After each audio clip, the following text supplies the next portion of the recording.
I was trained as a spy in sort of the traditional sense of the word, in that I lived and worked undercover overseas, pretending to work in a job that I'm not, and even being assigned a name that was not mine.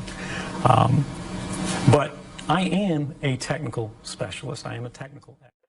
I want to thank you very much, and I want to thank your audience. The reason I said it is because I know the modus operandi of the CIA. The very important thing that you have to understand about Snowden is that he is a manufacturer, a product of the CIA or the military-industrial complex. Why do I say that? Number one, he follows the modus operandi of the predecessor, Daniel Ellsberg. Both were so-called in the military. Snowden failed the so-called special forces. That's what he claimed.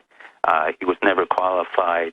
Daniel Ellsberg was in military intelligence and worked at the State Department as the cover, but was really in the CIA working for General Lansdale. That was 40 years ago. Both came out in terms of a company that was not apparently affiliated with the military intelligence complex. In the case of Ellsberg, it was the RAND Corporation, where I came in and I worked on the Soviet Union. And in the case of Snowden, it was Booz Allen that received $6 billion from the CIA directly. And the head of Booz Allen at the time that Snowden was in there was McTiernan, who was deputy director, acting DCI of the CIA. And now the head of it was McDonnell, who is a naval intelligence officer. And so James Clapper was in Booz Allen, as were many other CIA operatives. And so he came out of the CIA, born, bred out of the CIA. What he said, and what he said specifically in this interview with Brian Williams, where Brian Williams was totally had by an operative, because if you listen to the words that Snowden said, he said very distinctly, I am a CIA spy. I predicted that a year ago. I predicted that on your show 6 months ago. What does that really mean? What that really means is that the CIA, and Snowden in particular, is working with his handlers, who in particular is the man named John Brennan. That's the one name that has not come out repeatedly in his conversation or his indictments. What Snowden said was, I'm against people like Keith Alexander, and I happen to know Keith Alexander. I like him, but that doesn't mean I justify that he had a massive surveillance of the American public. But the two people that Snowden attacked were military officials, one who was particularly very powerful, and that was Keith Alexander. And that's what you said last year when no one was saying it. You said it was part of a inner CIA Pentagon power struggle, which they now admit Benghazi's a big part of. Exactly. This is the extension of Benghazi and the CIA and the military fighting out for control of the military-industrial complex, as it's evidenced by companies like SAIC, Booz Allen, MITRE, L3 Corporation.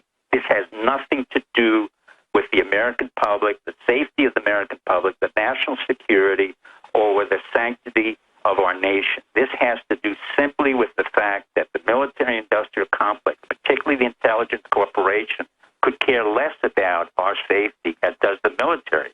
Because the military feels, and this is very painful for me to say, having been a Navy captain, that we do not have a nation anymore. We have an army, but we do not have a nation. We have, in America, we have a country, but we do not have an army. And the CIA, military intelligence, National Geospatial Agency, National Security Agency, feels the same way. They don't care about the protection and the national security of America. They haven't really done anything to prevent terrorism, to protect us. What they care about is one simple matter. They want to game out the issue of who gets the most money in the military-industrial complex, particularly in intelligence. That's why I could predict this matter. It's not something I read in tea leaves or I made up. Keith Alexander is one of the most powerful, if not the most powerful individual now in national security. He acquired that power because, contrary to what the CIA was 30 years ago, which was based on human, which is what Snowden said very specifically, and Snowden was very proud of the fact that he was part of an intelligence gathering capacity where you don't have to go to college anymore. And it's true. You just have to be very proficient on the Internet. So people like Snowden were hired by the CIA, went through the National Security Agency, at the same time worked at the Defense Intelligence Agency, because all of the other groups, including the CIA, are not as proficient as. You have to understand, Snowden qua Snowden doesn't mean anything. Snowden's part of the game that the CIA and the intelligence community is playing off of the backdrop of America, Russia, and China. You have to understand, Snowden just represents an institution institution which really has to take down a much more powerful institution like the National Security Agency, and really wants to garner and create a narrative which is a false narrative. What they want to do, Snowden and his handlers... So it's just like the FBI and CIA always want to make the other the bad guy. Exactly. You're saying it's CIA wanting to get all the blame off it onto the NSA. Well, not only that, they want to say there's good guys and bad guys. The truth of the matter is this is not about bad guys and good guys. This is about people who want to play games with the American public and taxpayers. And all of them want to play games with the taxpayers because all of our military generals go back into SAC or Booz Allen. They get $6 billion from the CIA. James Clapper, you got, the same thing. You have John Brennan, who's never been brought up on charges of illegal activities on 9/11, Benghazi. He was accused in Benghazi, and I said it repeatedly. He's been accused of drone attacks, yet the FBI has never investigated him. Secret Service has never investigated him. ATF has never investigated, but it's the one man that Snowden doesn't want to mention.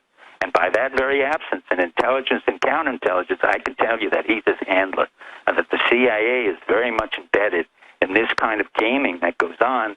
And it's Eisenhower who said they have created a legacy of ashes. And it was Jimmy Carter, whom I served, who got rid of 4,000 operatives. It's time now for America to say it's enough with the CIA, enough with our intelligence community. We're going to cut off fundings in general, and then we're going to bring in people who can really understand what